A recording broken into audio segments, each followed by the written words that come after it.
Hello kids, good morning. It's me, Teacher Eleanor again for your science lesson this week.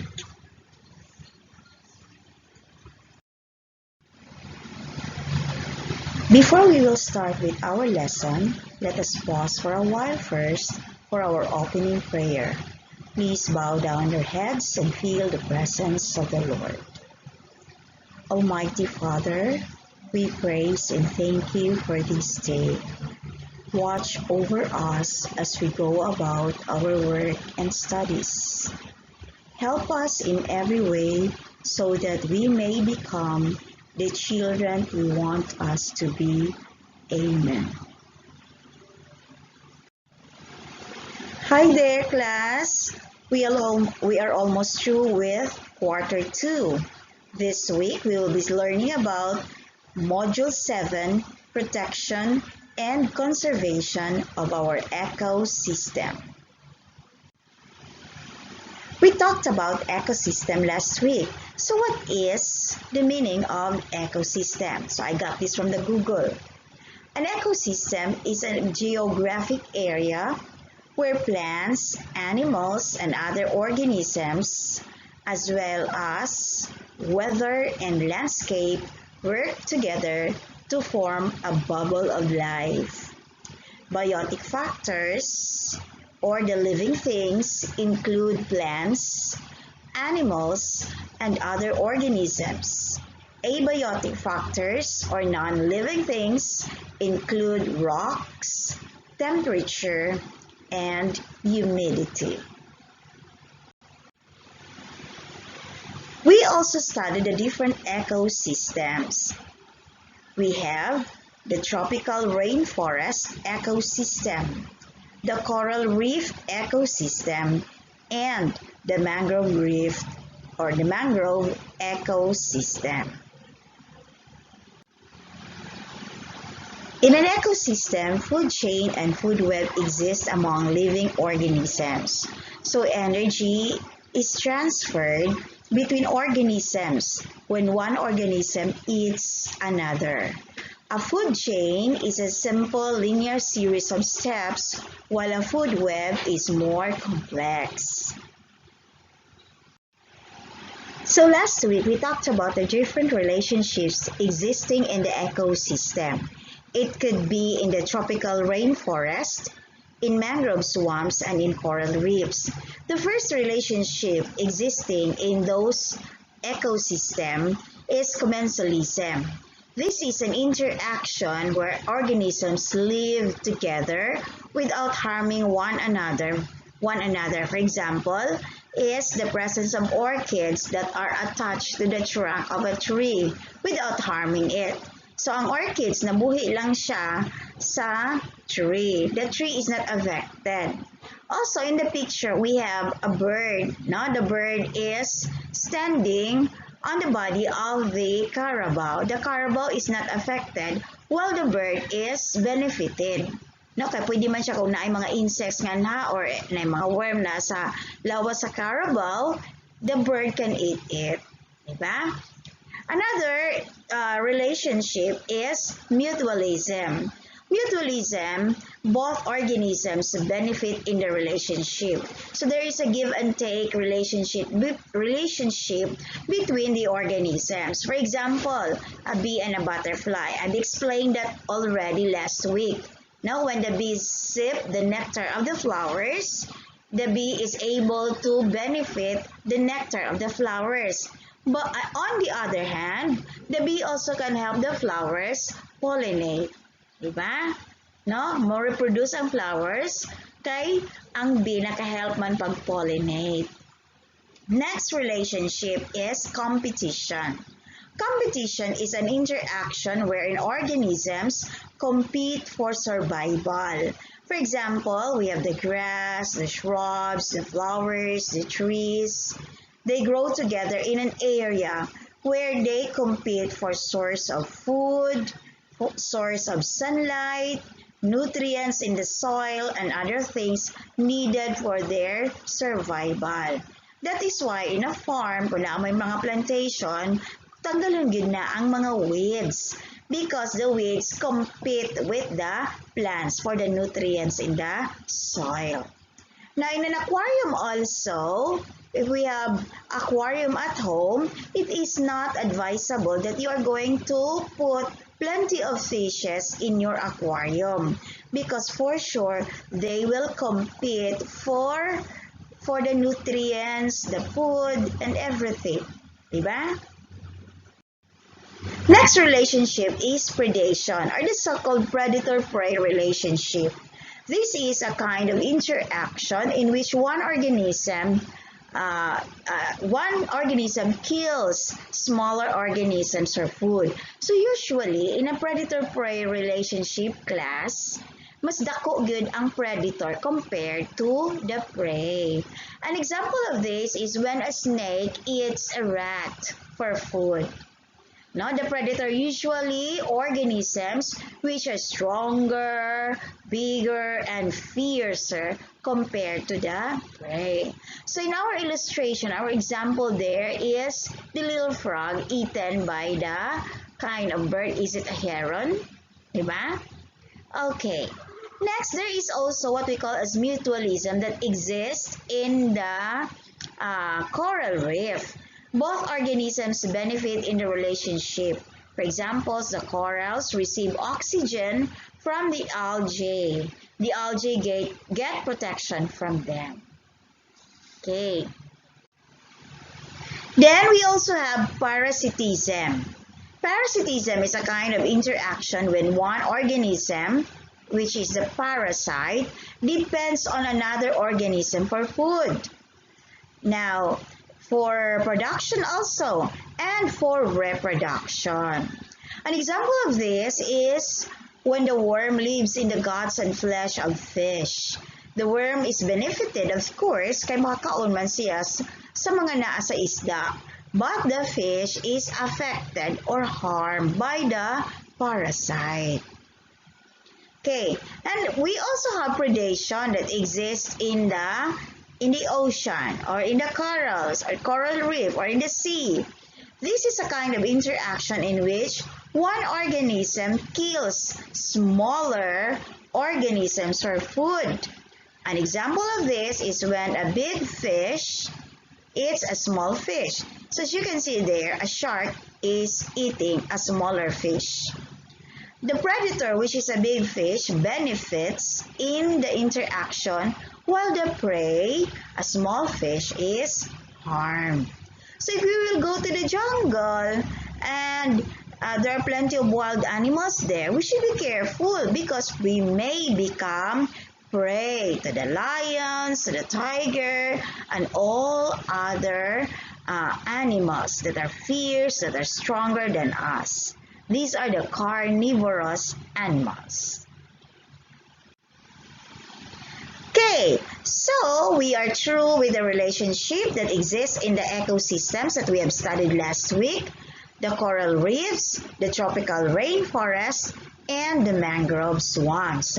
So here we are now with Module 7, Protection and Conservation of Ecosystem. We will be studying how are we going to protect and how are we going to conserve the place where we live in. So this module is designed and was written with you in mind. It is here to help us master the ways on how to protect and conserve the tropical rainforest, the coral reefs, and the mangrove swamps.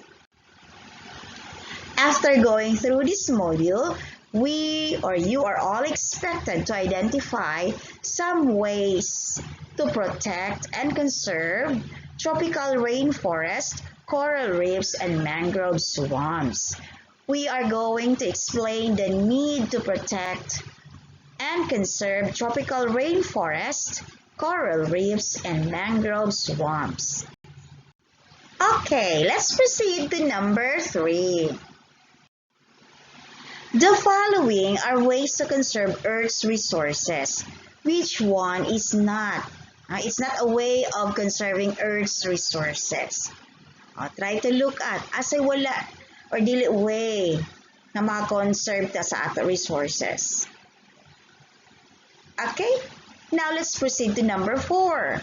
Which of the following destroys coral reefs?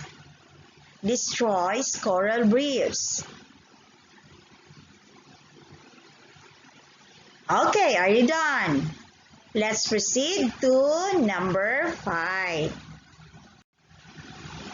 Number 5. Ecosystem is an environment where both living and non-living things exist and blank with one another. Ecosystem is an environment where both living and non-living things exist and blank with one another. Number 6. Which is a cause of habitat destruction? So when we say habitat destruction, madaot ang iyang place nga gipuy-an. A cause of habitat destruction. A, B, C, or D. Very easy, class. Just try to read and understand properly. Number 7. Species that are in danger of going extinct are called blank. The species kuno that are endangered, kanang hapit na sila na ubos ang ilang kaliwat, hapit na nangawagta, nangamatay ng uban. They're called blank.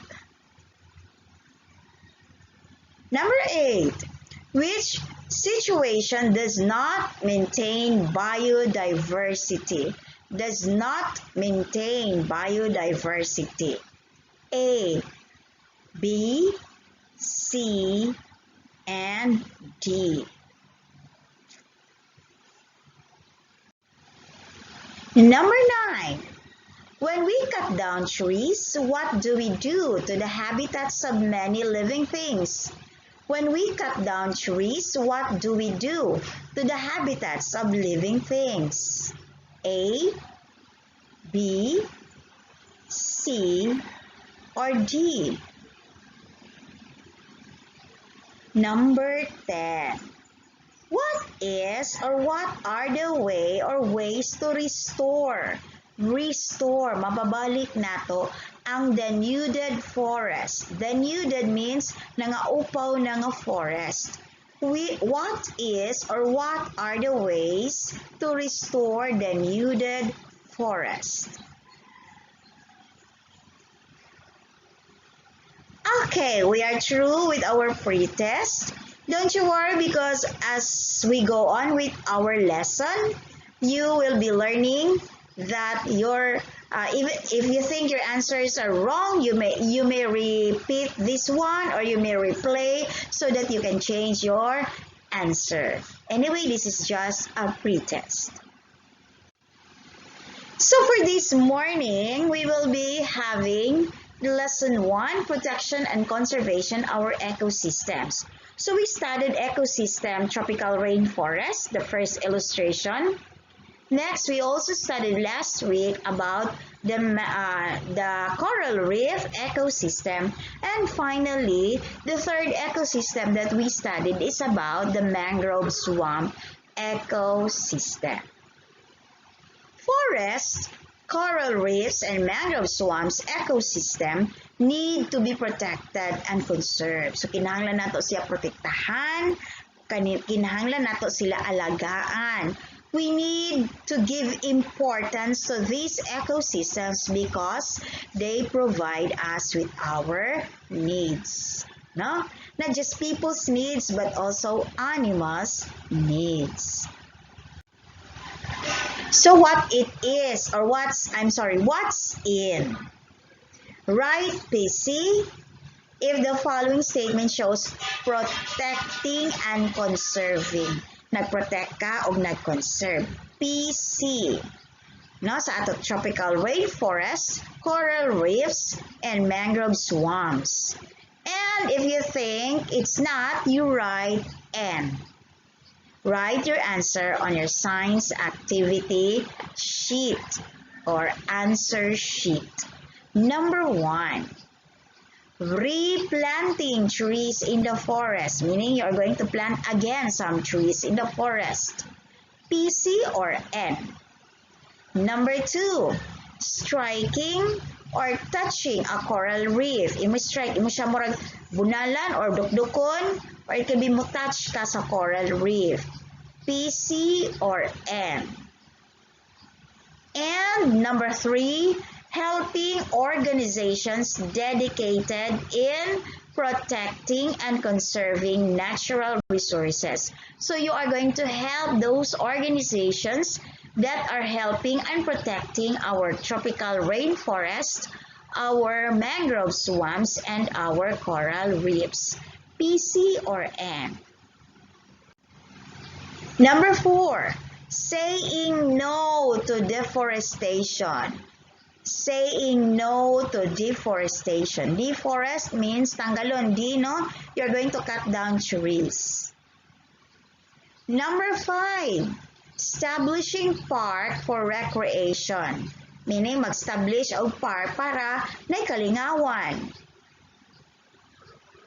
Number 6, maintaining sustainable limits in logging. Maintaining sustainable limits in logging, meaning we will be cutting down trees, but we are going to follow the limitations. No, if the government will allow us or permit us to cut down trees nga in just that numbers, maura gid na. No, we will not exceed. We will just maintain. Number 7, participating in local coastal cleanups. Oh, naka-participate ko ani last year. No? So you're going to participate in local cleanups, coastal cleanups, river cleanups. Number 8, recycling and disposing trash properly. So you're going to recycle, you're going to dispose trash properly. You will not be putting the trash anywhere. No, imo gyud siya ibutang in proper order. Number 9, cleaning mangroves for property development. For example, those area is your property. You are going to clean up those mangroves para ma-develop imong property. Are you going to do that? And finally, number 10, restoring mangrove forest. Restore, imo ibalik. That means you're going to plant again some more mangroves. Okay, so are you done with 1 to 10? Very easy. You will just write PC or N. The ecosystem is an environment where both living and non-living things exist and interact with one another. Identify what type of ecosystem is shown in each picture. So last week we studied about tropical rainforest, nag-study sad ta og coral reef og mangrove swamps. Try to look at the illustration so that you will know or you can identify what kind of ecosystem is that.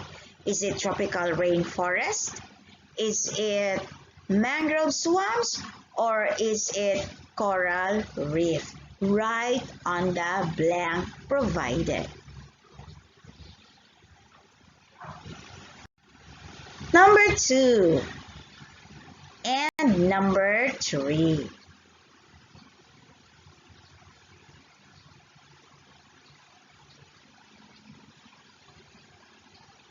Finish?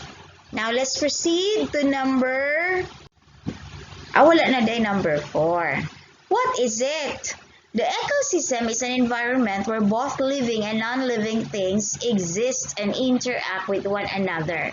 Examples of ecosystem are tropical rainforest, coral reefs, and mangrove swamps. A tropical rainforest is simply an area where tall, mostly evergreen trees and with high amount of rainfall. Sa ato ng mga lasang. Coral reefs serve as habitats for many animals. They are breeding ground of marine life. So they say breeding ground, nga na sila mangitlog para sila mudaghan. They are composed of non-living components such as water and sand, and living components such as fish, crustaceans, mollusks, cnidarians, sponges, and echinoderms.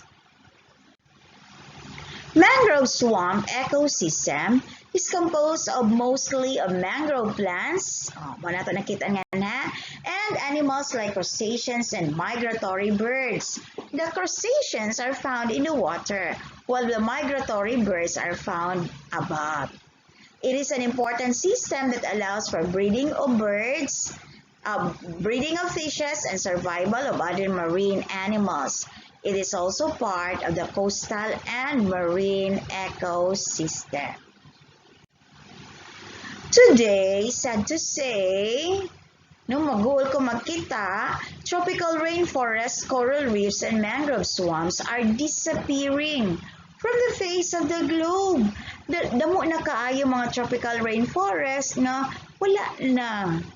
No, wala na yung mga animals, gamay na lang trees, mga coral reefs damaged, and then mangrove swamps, gipamutol na mga mangroves.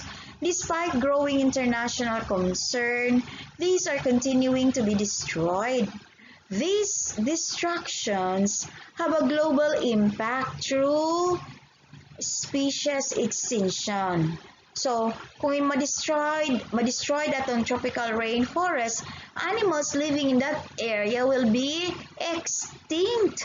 Mawala or mga matay man sila, mawala ilang kaliwat. Now, this destruction have a global impact through species extinction, the loss of important ecosystems, services, and resources. However, this destruction can be slowed, pwede din nato mapahinay, it can also be stopped, jud, and in some cases, reverse. No? Pwede nato siya ma-regrow, maayo, no? Pwede po siya nato ayokon. Okay, try to look up, di ba? It's so sad nga atong tropical rainforest may ana. Now, this will happen class, or this happened last year in Australia, where most of the trees in their forest was badly devastated with forest fires.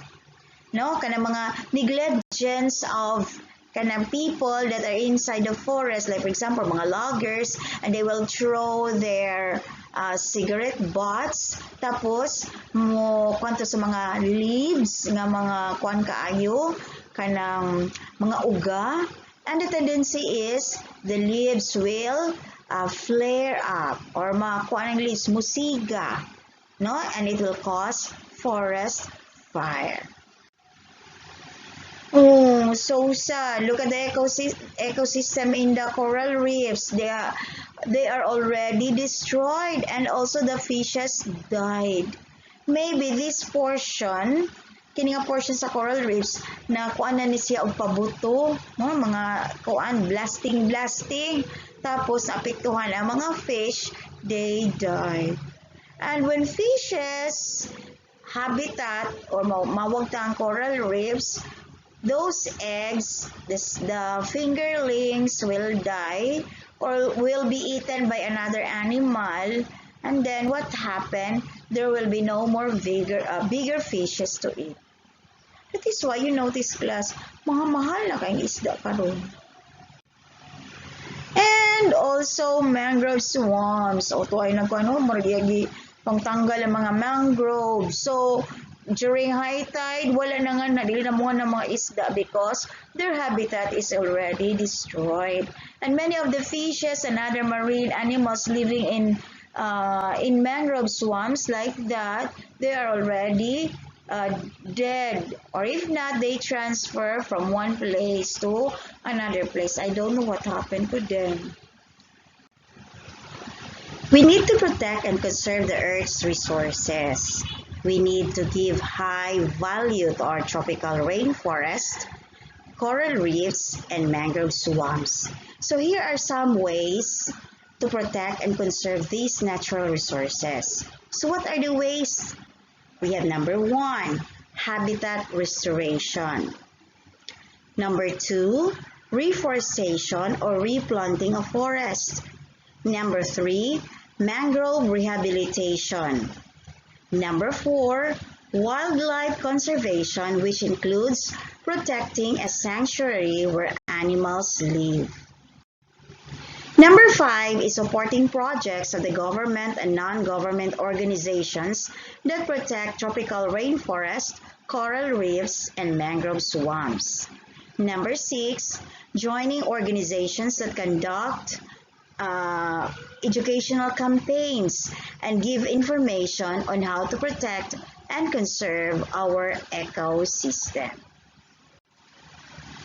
So when we say habitat restoration class, it seeks to repair areas that have been subjected to habitat destruction. So ang usa ka habitat i-restore if it is destroyed. No? If the trees are being cut down, so na-destroyed naman ang habitat sa mga, for example, sa mga birds, i-restore na siya by planting another trees. Habitat destruction is one of the primary factors involved in causing species of plants and animals to be threatened with extinction. No, okay, many of the animals living in that certain forest, they are already extinct or going to be extinct because their habitat has been destroyed. So what the government and the local government or the non-government agencies have done sa ilang gibuhat, they tried to do the so-called habitat restoration. Okay, just like that one. These people are planting again more trees. Next is reforestation. This is just the same. Reforestation is the process of regenerating or replanting forest areas that have been destroyed or damaged for the benefits of mankind. Occasionally, forests have the capability to regenerate due to the trees in the surroundings or due to the dispersion of seeds. Okay, try to look at the illustration. This is you're going to compare, no, as what you have seen there, 2001 and after 18 years. So what happened to the place?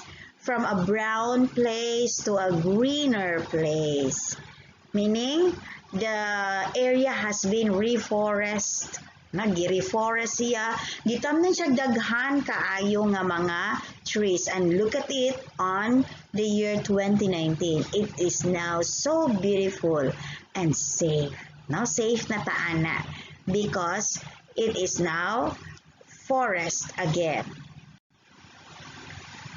Mangrove rehabilitation. Mangroves provide a range of ecosystem services. These largely include the provision of timber, fuel, wood, medicines, natural dyes, honey, and marine food. So, ang mangrove, daghan di kay siya gamit. No? Timber, pang-sugnod, pang-fuel, wood, medicines, natural dye, honey, and marine food. They also help in regulating floods, erosion and saltwater intrusion, and protect coastal communities against the harsh impacts of storms and tsunamis. So makakuan siya makatabang sa usa ka community. If the community, if a certain coastal community is or has lots of mangroves alongside sa dagat, so they are being protected ang people, no? The people in that certain community are being protected because of the presence of the mangroves. And they have plenty of food because there are plenty of marine organisms that thrive in the mangroves. So mo-provide na siya of food. And in the case of tsunami, ma-break niya or mga kanang kuan, kanang bagyo, kusog kaayo ang kuan sa dagat, ang mga baud, ma-break niya ang big wave. No, dili ka ngadto dayon sa coastal area, sa coastal community ang dagko nga wave because it has been broken by the presence of the mangrove trees. Okay, so in order to rehabilitate the mangrove, katawag pa kita gaganyan no, nga sad kaayo ang mangrove area. So i-rehabilitate by planting.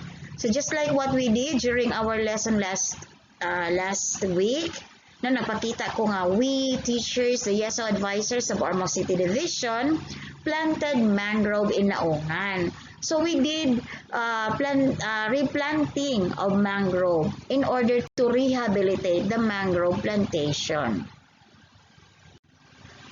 Next is wildlife conservation. Wildlife conservation is the preservation and protection of animals, plants, and their habitats. By conserving wildlife, we're ensuring that the future generations can enjoy our natural world and the incredible species that live within it. So, these are just few of the animals that are going to be extinct, no, that are endangered. So, these animals are being protected. The eagle, and then this is kanang sa buhol o kana nga mga animals sa buhol na makuan, no, matatagpuan. So they are being conserved and preserved. Being responsible to the development and restoration of Earth's resources, like tropical rainforests, mangrove swamps, and coral reefs, is the key for the long-term benefits to mankind. So these children will have a better place to live in. Your children pohon class will have a better place, a better earth, not to live. So we should be very responsible in everything that God gave us. Okay, so since we are through with our discussion, let us have first a short, we will answer some questions. For example, here, you are going to read and understand the following statements, and you are going to write your answer. You may recite, or you may write that on your answer sheets. So you're going to give at least 2 ways on how to protect and conserve living organisms found in the tropical rainforest, in the coral reefs, and mangrove swamps. What are some ways, no, so that you can protect, you can conserve these organisms? Sumubutang ka diha. Like for example, simple lang kayo kay mga gagmay pa man mo. So how are you going to protect how are you going to protect the organisms in the tropical rainforest, in coral reefs, or mangrove swamps? So for example, mingon ka nga, I will not throw my garbage anywhere. Kung mga tumimam sa forest, I will not throw my garbage there. Correct, pwede na. Because as I've noticed class, daghang mga people nga mo suroy sa usa ka lugar sa mga forested areas, magdala sila food, tapos ilalang ibilin ang ilang mga garbage, which is a very big no-no. Whatever you do there, kinahanglan imo balikon og dala ang imong trash. Just like, this is just an example ha, just like when we went to Kalanggaman. Oh, who among you have gone to Kalanggaman? Diba? We will be bringing food. So you're given 2 plastics, no? The white and the black one. So everything nga imong dad-on nga trash, you are going also to bring it back. So usa na siya nga way. Another is, pwede ka mag-plant of trees, diba? Or in the forest, dili ka pwede nga mag-shoot or magkuan og mga birds, no? Kay they should not die. Or in the coral reefs, sa mga binagungan na sa tuunahan, dili ka pwede mo nga tapos imo dukdukon, no? You will not touch the corals because they will be destroyed. So those are just some ways. You may write anything pa. Explain why we need to protect and conserve the following. Why we need to protect the tropical rainforest. Ano man, nganong ato man siya protektahan? No?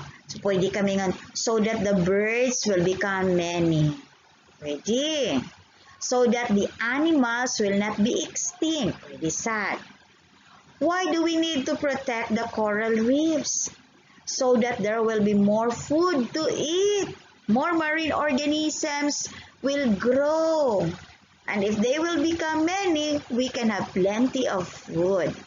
What about in mangrove swamps? Same, because mangrove swamps provide us also with food. So, we will not cut down the trees in the mangrove swamps. We will replant. Oh, pwede sad na. So, what I have learned this time, you are going to think all the things that you have learned out from the discussions that I gave you a while ago. I have learned that tropical rainforests, coral reefs, and mangrove swamps are some examples of blank. Mga unsa man to sila? Yes! Okay, very good. They are examples of ecosystem. There are some ways to protect and conserve our ecosystem like habitat restoration, blank, blank, blank, and wildlife conservation. Don't you worry because you can still pause this and then replay. So what I can do as a grade 6 pupil, what can you do? Sa man pwede ninyo mabuhat? Provide at least 3 major threats to tropical rainforest. So may mga threats sa ato rainforest. You may ask from your ate, you may research. No, pwede mag-research. You may ask from others. Number 2, mangrove forests have been classified by many governments in industries alike as wasteland, walay gamit, or usual swamps. Do you agree with that? Agreeable ba mo nga walay gamit ang mangroves? Yes or no? And why? Ako? No, I will not. Because if this forest, if we are going to consider this forest as wasteland, maybe ila siya buhatan o something there nga mawagtan na hinuuna wala na tay matamnan og mangrove. Number 3, the coral reefs around the world face threats from climate change. Mo na to problem karon ang climate change. Overfishing, kana sobrang pag-fish bisag dili pa angay panguhaon ng mga isda because they are still small, yet gikuha na. No, kay gusto makakuha og daghan nga igbabaligya. And pollution. So threats na climate change, overfishing, pollution. As grade 6 pupil, how can you help protect? Unsa man ko ninyo pag-help, pag-protect, pag-lessen sa threats for the coral reefs. O nga na sa ato ba yan, mga corals ba yan? Unsa man nato para maminusan ang mga threats, no, nga madaot ato mga coral reef. You're right there. Okay, since we are through with our discussion, we will now proceed to our assessment. This time, you will be the one to read the questions and the choices. Okay? So, basahon pag maayo, i-pause, mo pili, and then i-replay again, then proceed. Okay? Let me read the direction for you. Choose the letter of the best answer. Use your answer sheet for your answers. Write the letter only. Are you ready? Very good. Now let's get started. Number 1, read silently the question and the choices. So with number 2.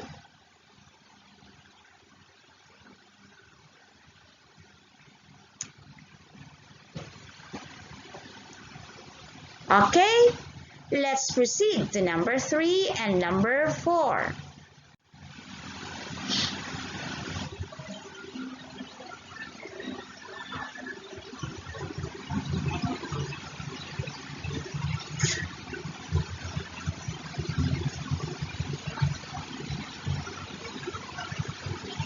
Don't you worry, pwede lang ninyo siya ma-pause for a while. Number 5 and number 6. Try to understand the questions properly. Read it properly also so that you can choose the correct answer.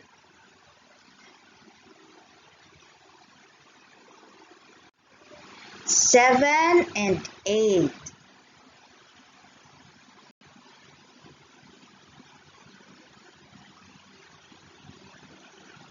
And finally, 9 and 10.